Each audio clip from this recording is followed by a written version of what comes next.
Bonsoir à tous, bienvenue à ce flash d'information. Les douanes ivoiriennes en action, la régie financière vient de faire une importante saisie. 79 tonnes de produits prohibés. Ces produits non homologués de contrebande ont été incinérés. Ils sont composés de chanvre indien, de cigarettes et de médicaments falsifiés. Ces substances nocives ont fait l'objet donc de destruction par le feu afin de préserver la santé des populations. Le combat est aussi engagé contre le terrorisme. On s'active dans l'espace CEDEAO. Les chefs d'état-major de la sous-région ouest-africaine sont en conclave à Abidjan. Ils ont fait un tour à Jacquesville, qui abrite l'Académie internationale de lutte contre le terrorisme. Le comité des chefs d'état-major, en marge de la 41e réunion, a donc visité cette académie créée pour renforcer les capacités opérationnelles des unités contre le terrorisme. Abou Sanogo. Le comité des chefs d'état-major de la CEDEAO à l'Académie internationale de lutte contre le terrorisme de Jacquesville. Une visite pour apprécier la plus-value que peut apporter cette institution bâtie sur un espace de 1200 hectares en termes de réponse au terrorisme. Sa création vise à développer la capacité des États de la région à apporter une réponse globale à la menace terroriste qui s'y développe. Conçu à l'initiative commune des gouvernements français et ivoiriens, ce projet a été porté en effet en novembre 2017 à Abidjan lors du sommet Union européenne-Union africaine par le président de la République française, Emmanuel Macron, et le président de la République de Côte d'Ivoire, Alassane Ouattara. En termes de réponse au terrorisme, l'Académie internationale de lutte contre le terrorisme de Jacquesville repose sur 3 piliers, à savoir l'entraînement, la formation des cadres et la recherche stratégique sur l'étude de la menace terroriste.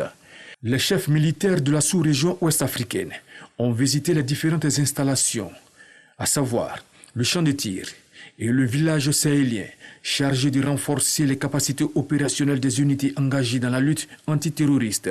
Tout ceci vise à créer une communauté et susciter une culture commune de contre-terrorisme. To come and visit this counter-terrorism training center. Je constate que c'est un édifice avec plusieurs enceintes, plusieurs dispositions pour faciliter l'entraînement de nos soldats et également pour la lutte contre le terrorisme.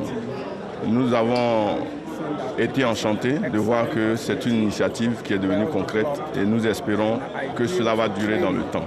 C'est pour dire que la volonté politique est là, l'engagement du leadership militaire est là et la présence également des partenaires stratégiques. Globalement, c'est une bonne avancée pour l'Afrique et pour la CEDEAO.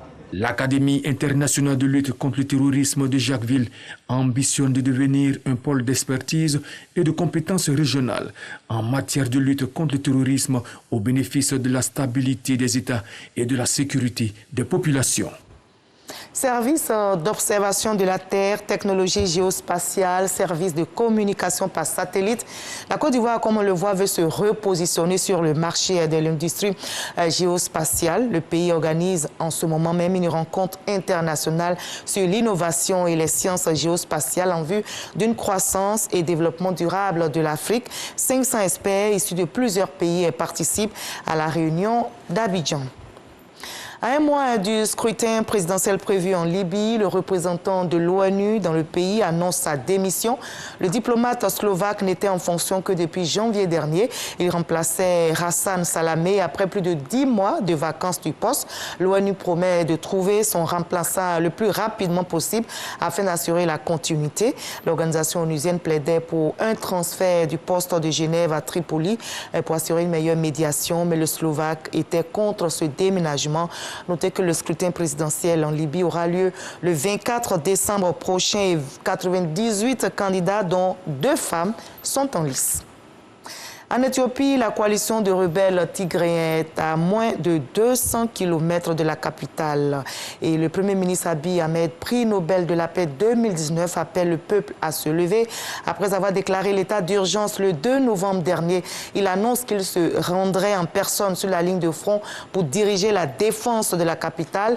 Face à la montée des rebelles, la France et l'Allemagne appellent leurs ressortissants à quitter sans délai le pays. Le projet du président américain Joe Biden de réunir 110 pays, dont Taïwan, en sommet virtuel pour la démocratie en décembre prochain fait réagir la Chine. Pékin s'oppose fermement à la participation de Taïwan à ce sommet, affirmant que le pays fait partie intégrante de la Chine. Le géant asiatique considère Taïwan comme l'une de ses provinces, bien qu'il ne contrôle pas l'île de 23 millions d'habitants. On se retrouve à 20h pour la grande édition, juste après ce Flash Info. Suivez l'info régionale pour avoir toutes les nouvelles de nos régions ici en Côte d'Ivoire. Allez, à tout à l'heure.